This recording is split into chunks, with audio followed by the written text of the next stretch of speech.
Good morning sir. Good morning.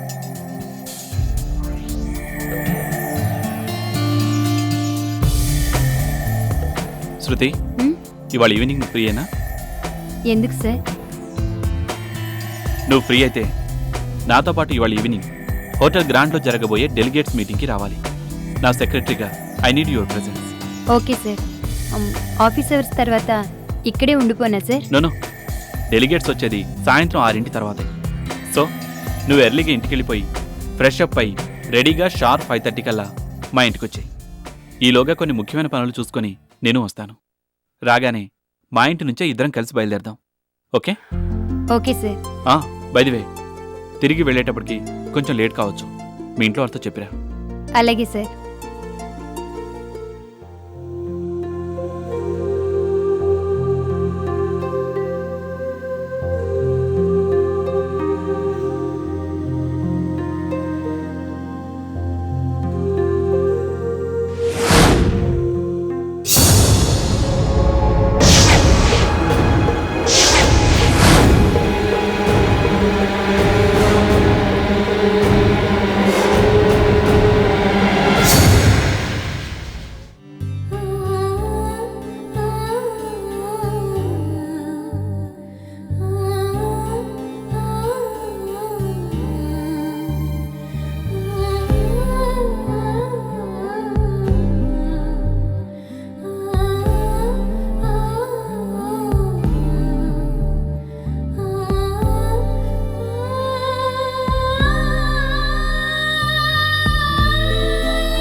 Hello,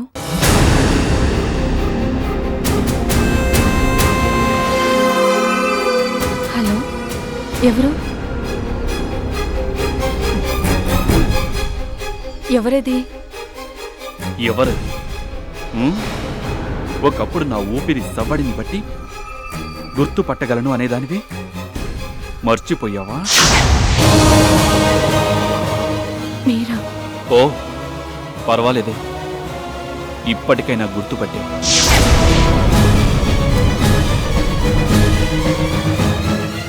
చాలా హ్యాపీగా ఉన్నట్టున్నా, వాడితో చట్టా పట్టాలేసుకుని గుళ్ళకి గోపురాలకి తిరుగుతున్నట్టున్నావు. మేమేమీ తిరగడం లేదు. అవునవును, కలసి మాత్రం జీవిస్తున్నారు. అండర్ వన్ రూమ్, సహజీవనం కదూ? ఇందుకేనా ఫోన్ చేశారు? తిరగడం నీకే కాదు, నాకు వచ్చు అని చెప్పడానికి. సంతోషం. గుళ్ళో చూసావుగా, తనే నా పర్సనల్ సెక్రటరీ. ఎలా ఉంది? చాలా స్మార్ట్గా ఉంది కదూ? నీకన్నా ఫాస్ట్ కూడా. ఫాస్ట్ నంత మాత్రాన అమ్మాయిలందరూ మగాళ్ళ గురించి ఎగబడరు. కానీ నువ్వెగబడ్డావుగా, నేనుండగానే వాడి కోసం. కొంచెం సభ్యతగా మాట్లాడడం నేర్చుకోండి. అవునవును, మొగుణ్ణి కాదని మరో మగాడితో కలిసి ఉంటున్నా నీ దగ్గర నేర్చుకోవాలి సభ్యత, సంస్కారం. ఎందుకు ఫోన్ చేశారు? ఇలా మాటలతో హింసించడానికేనా? అతి త్వరలో నేను శృతికి దగ్గరవుతున్నాను అని చెప్పడానికి. గుళ్ళో చెయ్యి పట్టుకున్నాను, చూసావుగా. రేపు చీర కొంగు పట్టుకుంటాను, ఎల్లుండి నడుము పట్టుకుంటాను. ఆ తర్వాత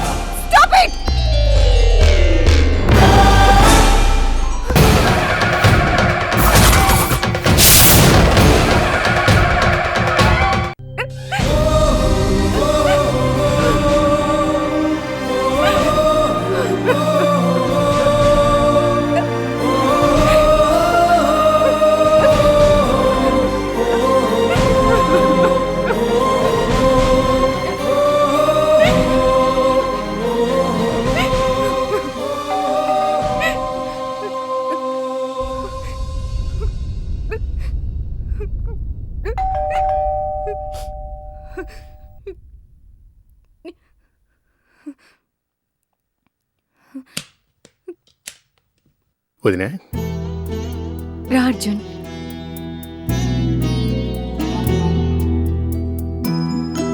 కూర్చో. ఎలా ఉన్నావు వదినా? బానే ఉన్నాను.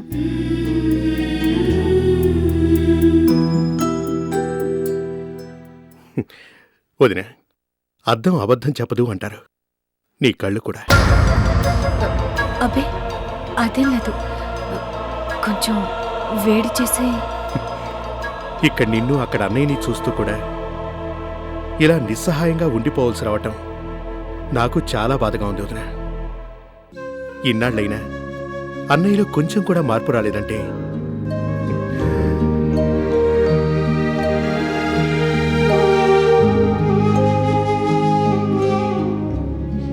వదినా, నువ్వేమీ అనుకోనంటే ఒక మాట చెప్పనా? ఏంటి? నువ్వు ఒకసారి అన్నయ్యకి ఫోన్ చేయకూడదు? నేనెందుకు చేయటం? ఆయనే చేస్తున్నారు కదా. ఏంటి, అన్నయ్య నీకు ఫోన్ చేస్తున్నాడా? ఆ, నా యోగక్షేమాలు కూడా కనుక్కుంటున్నారు. నిజంగానే వదినా? ఉమ్. నా ప్రోగ్రెస్ని కనుక్కుంటూ తన ప్రోగ్రెస్ని కూడా చెప్తున్నారు. మాటలతో కడుపు నిండిపోయేంతగా. అర్థమైంది వదినా. కానీ అన్నయ్య ఎందుకు ఇలా మారిపోయాడు, ఎందుకు ఇలా ప్రవర్తిస్తున్నాడో మాత్రం ఎంత ఆలోచించినా అర్థమే కావడం లేదు. వదిలే అర్జున్, వదిలే. ఎలా ఎలా వదినా? చూస్తూ చూస్తూ ఎలా వదిలేను? రేపేం జరుగుతుందో అర్థం కాని స్థితిలో. రేపేం జరుగుతుందో ఎవరికి తెలీదు. తెలుసుకోవాలని ప్రయత్నించినా కూడా లాభం ఉండదు. మన చేతిలో లేని దాని గురించి ఆలోచించడం, బాధపడటం రెండూ తండకే. ఉండు, కాఫీ తెస్తాను.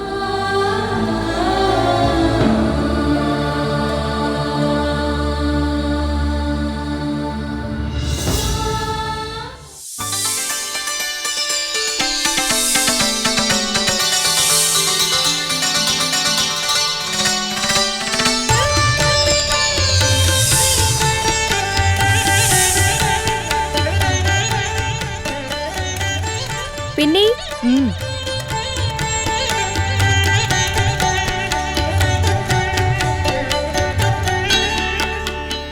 అక్క ఇప్పుడు చెప్పు, ఇంత పొద్దున్నే అర్జెంటుగా రమ్మని ఎందుకు ఫోన్ చేశావు?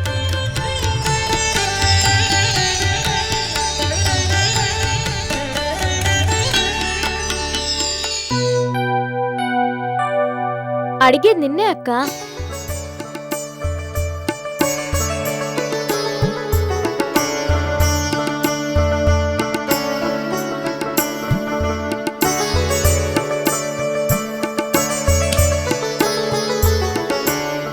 కూర్చోరాదా?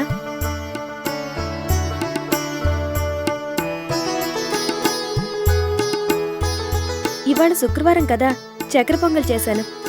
నీకెంతో ఇష్టం కదా, అందుకే రమ్మని ఫోన్ చేశాను. సరిపోయింది. ఇంత పొద్దున్నే హడావిడి చేస్తే ఎందుకో అనుకున్నాను. ఎందుకా?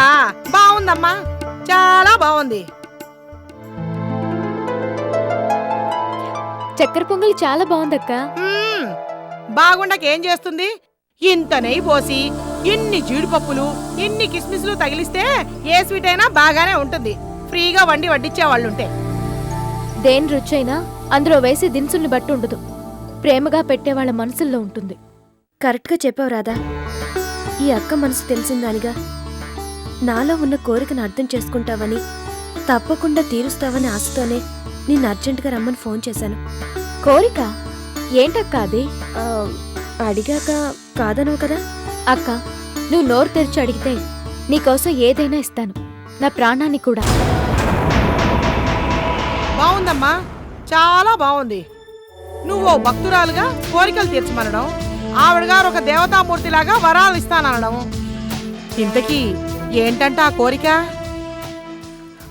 చెప్పక్క.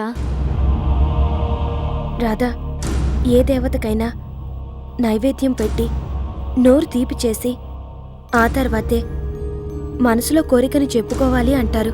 నేను అదే చేస్తున్నాను.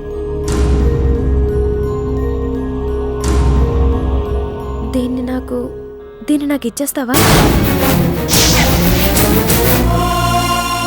అచ్చంగా ఇచ్చేస్తావా?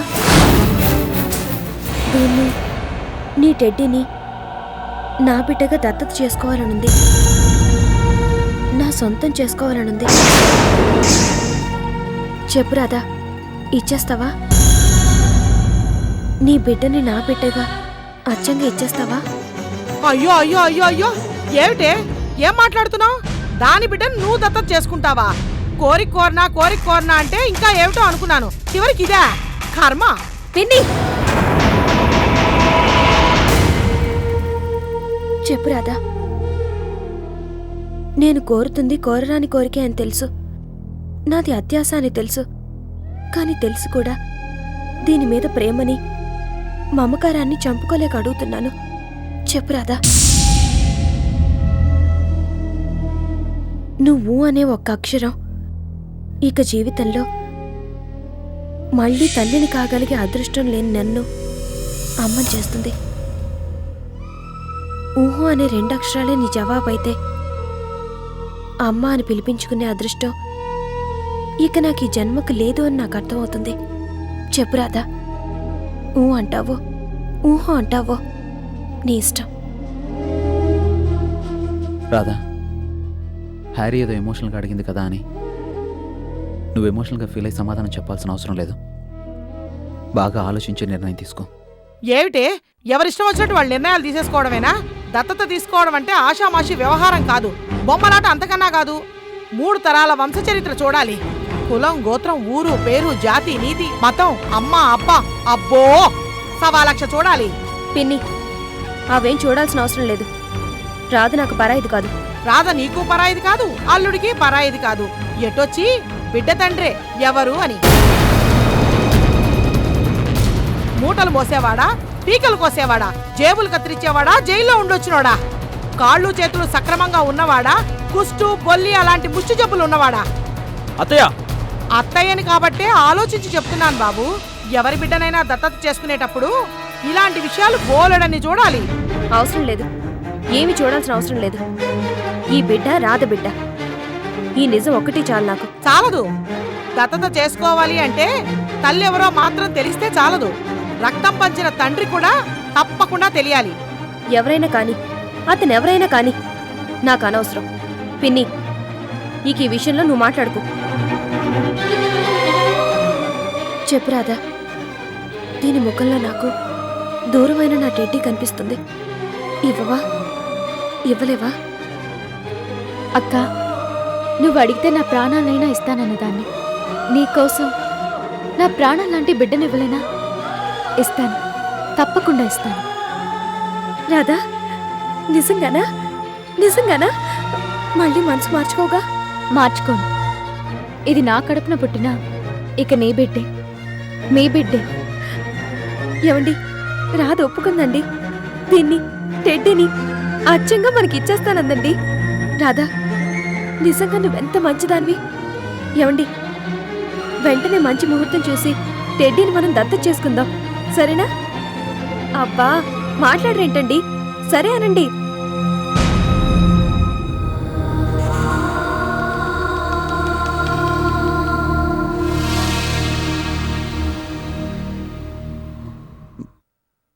సరే. టెడ్డీ, ఇదిగో ఇదిగో, మీ మమ్మీ ఒప్పుకుంది, నీ కాబోయే మీ నాన్న ఒప్పుకున్నారు. ఇక నుంచి నేనే నీకు మమ్మీని, కొత్త మమ్మీని. నచ్చానా? ఏయ్, నేను నీకు నచ్చానా? Teddy, teddy.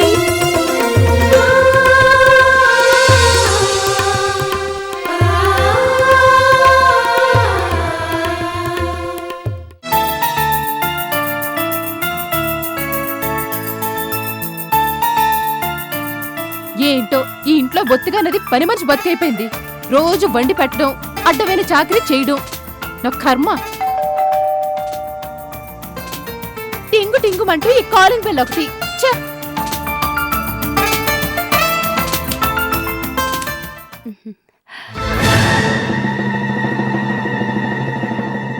బాస్ ఉన్నారా? ఆఫీస్ టైం అయిపోయిందిగా, ఇప్పుడెందుకు వచ్చినట్టు? బయటికి వెళ్దామని బాసే రమ్మన్నారు. ఎక్కడికి? చెప్పాలా? బాస్ సెక్రటరీ అన్నాక 1,00,000 విషయాలుంటాయి. బయటికి తిరగడానికి 1,00,000 కారణాలుంటాయి. కలిసి తిరగడానికి 1,50,000 పనులుంటాయి. అవన్నీ నీతో చెప్పాలా? చెప్పాలి. తను నా మావయ్య, నేను తన మేనకోడల్ని. అయితే ఎవరు గొప్ప? హలో, పాపం మీ ఆయన నిన్ను వదిలేశాడు కదా అని మీ మామయ్య ఓసీగా నిన్ను ఇంట్లో ఉండనిస్తున్నాడు. తేరగా పడి తింటున్న దానివి అంతలోనే ఉండు. ఎక్స్ట్రాలు చేసావనుకో బాస్తో చెప్పి కట్ చేయిస్తాను. నేను సెక్రటరీని, పర్సనల్ సెక్రటరీని. హాయ్ శృతి, చెప్పిన టైంకి కరెక్ట్గా వచ్చేసావే. రాకపోతే మీకు కోపం వస్తుంది కదా సార్, అందుకే వచ్చేసాను. ఫైన్. మావయ్య, దీని వరుస నాకేం నచ్చలేదు. ఏయ్,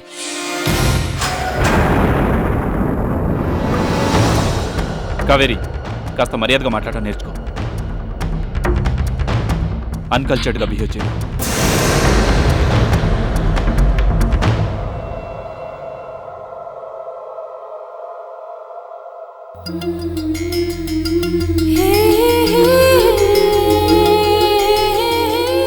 wow, beautiful. Shruti, you are looking very pretty. Thank you sir. Kaveri, రాత్రికి వచ్చేసరికి లేట్ అవుతుంది, నువ్వు భోంచేసి పడుకో. శృతి, బయలుదేరదామా? మీదే ఆలస్యం సార్. కమాన్.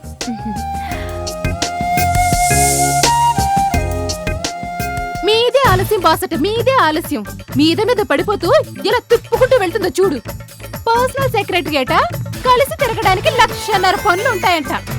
ఇప్పుడు ఏ పని మీద ఊరేగడానికి వెళ్తుందో.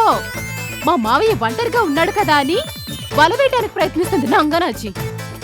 అయినా మా మావయ్య అంత తేలిగ్గా వల్లో పడే రకం కాదులే. ఏమనుకుంటుందో ఏమో. ఏంటి రాధానం అనేది?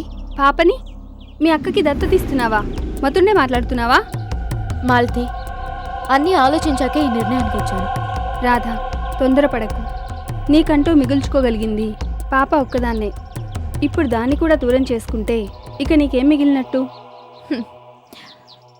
మేనేజింగ్ డైరెక్టర్ హోదా ఉంది, లక్షల డబ్బుని అజమాయిషీ చేసే బాధ్యత ఉంది. వందలాది మంది జీవితాలు నా వల్ల, నేను తీసుకుంటున్న నిర్ణయాల వల్ల ప్రత్యక్షంగానూ పరోక్షంగానూ సంతోషంగా సాగిపోతున్నాయన్న తృప్తి ఉంది. కానీ ఇవేవి నీ కడుపు తీపికి సాటిరావు. తెలుసు, కానీ నా బిడ్డ భవిష్యత్తు కోసం, నా బిడ్డ భద్రత కోసం, ఈ సమాజంలో అది గౌరవంగా తలెత్తుకుని బతకడం కోసం, హేళనలు అవమానాలు భరించకుండా ఉండడం కోసం, పెరిగి పెద్దయ్యాక కన్న తండ్రి చేతుల మీదుగా కన్యాదానాన్ని చేయించుకునే అదృష్టాన్ని పొందడం కోసం.